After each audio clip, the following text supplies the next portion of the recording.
that everyone came to watch. Kamila Valieva. Kamila Valieva, after returning to the sport following a disqualification for an anti-doping violation, has reinstated her ultra-C jump, a quadruple toe loop.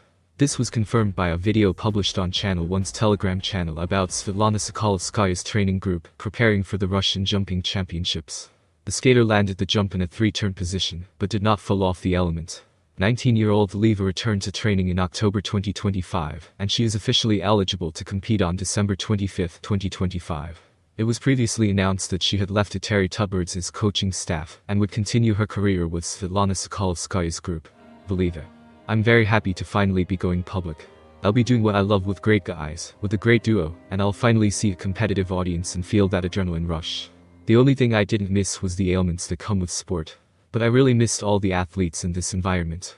Honestly, I probably exceeded all my expectations because I thought it would take a while for me to achieve the triple, a triple jump cascade. It's fine.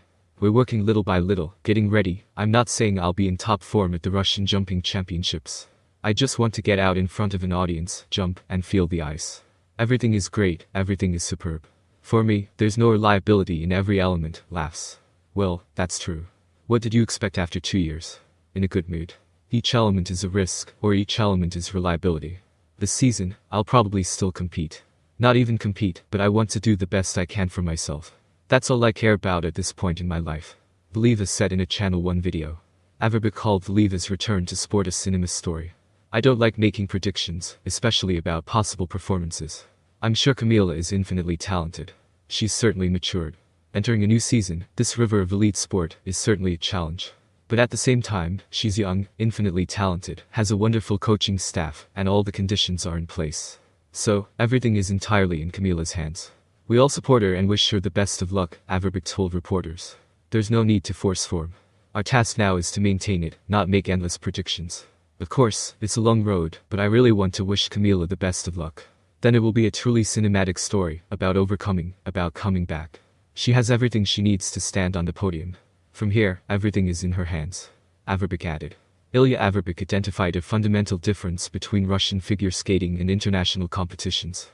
Russian figure skating, in addition to its extensive technical base, always strives to make it an aesthetically beautiful event. That's what we've always been taught. Choreography is always a very important element of any skater's performance, and Russian skaters, even unlike Western ones, pay more attention to choreography and aesthetics on the ice. Averbik was quoted as saying by Sovietsky Sport. Olympic ice dancing champion Natalia Bestomayanova shared her expectations for the Russian jumping championships. This is an interesting tournament, I'm interested. I'll even go and watch it in the arena on Saturday. For me, in this situation, it's not about who wins. It sounds very harsh of me, but I'm interested in people's development. At the tournament, they can really invest in their technical skills, which they sometimes fail to demonstrate in their programs. And this is incredibly interesting to me as a former singles skater. All of this is still alive in me. Will Vladislav Tikidze be able to restore his quadruple axel? I don't know. I don't think he even knows. He's a very unique person. Given his condition, he might decide to go and do it at the last minute. So we'll hopefully see it with our own eyes. It'll be a miracle. I'm really looking forward to Kamila. I'm very interested to see how she performs. I think it will be a little easier for Sasha Trusova. I'm very worried about how Kamila will perform. It's one thing to perform in a show, and quite another to compete. The format may be entertaining at times, but it's still competitive, said Bestomayanova. In Russian figure skating, the rules still applies. If you want to grow, move to Moscow or St. Petersburg. This is the path taken by 17-year-old Arina Kudlay, a singles skater who began her career in Novinominsk, a small town in the Stavropol territory, whose most famous skater is Olympic champion Alina Berezhnaya. After moving to St. Petersburg, the skater showed excellent progress. She qualified for the Russian Grand Prix stages, placed in the top 6 at one of them, and was among the participants in the Russian national championships. Kudlay began 2026 with clean skates and a victory at the All-Russian PS Grushman Memorial Competition, where she broke the 200-point mark for the first time in her career. The champion editorial team spoke with Arina after her victory, and learned a little more about the talented singles skater, how she found it moving from the countryside to the big city at 16, why she chose Kirill Davydenko's group, which athletes she looks up to, and who she'll be following at the upcoming Milan Olympics. How did figure skating come into your life? I'm from the North Caucasus Federal District, where figure skating isn't very well developed. I might have been happy to go to the rink earlier, but it only opened when I was 5. Before that, I'd been doing acrobatics since I was 3, and then the Ice Palace opened, and at that time, my acrobatics coach went on maternity leave. My mom suggested it, and I agreed. Okay, let's do it, smiles. And then it all started spinning. Did acrobatics ever come back into your life? Yes, it turns out I trained for 2 years, but once I went to the rink, I forgot all about acrobatics. Did that kind of training help you transition to figure skating? I was always an active child. Every movement was always interesting to me. My mother specifically enrolled me in sports so early so she could channel that energy. But like all children, I started more or less from scratch. What can you say about your first coach? Why did you decide at some point to move? Arina Polyakova laid the foundation. We skated together in Novinominsk for 11 years. Then we decided to move on, and we chose the Figure Skating Academy and the coaching staff of Kirill Anatolyevich Davydenko and Alexandrina Sergeyevna Degtyaryeva. How difficult was the move from Novinominsk to St. Petersburg? I moved to St. Petersburg when I was 16, and now I live alone. Sometimes my mother comes for a week or two, but less often now. She came to the Russian Championships, for example, and it was really interesting to watch that event. My sister sometimes comes from Moscow, or I come to her when we have competitions. I'm 17 now, more or less the age when people leave for university. I was prepared for life alone. Managing everyday life was a bit difficult at first, but more than 6 months have passed, and I've gotten used to it. I'm glad I'm gaining independence. My parents are very good and kind. They've always done everything for me. And now that I'm living on my own, I've had to learn everything quickly. Why St. Petersburg and not Moscow? I've wanted to move to St. Petersburg for a long time. I wanted to enroll in Lezkov University. Plus, I watched the competitions, saw Ksenia Gashchina, and the work of her coaching staff, Kirill Anatolyevich, of course. Alexandrina Sergeyevna is very wise and knowledgeable. I was drawn to Ksayasha's mostly clean and consistent performances, and her skating is incredibly beautiful. I've always wanted to achieve that. That's why we decided to choose this city and this coaching group. Who else is working with you now? Diana Sergeyevna Matina is working on the programs.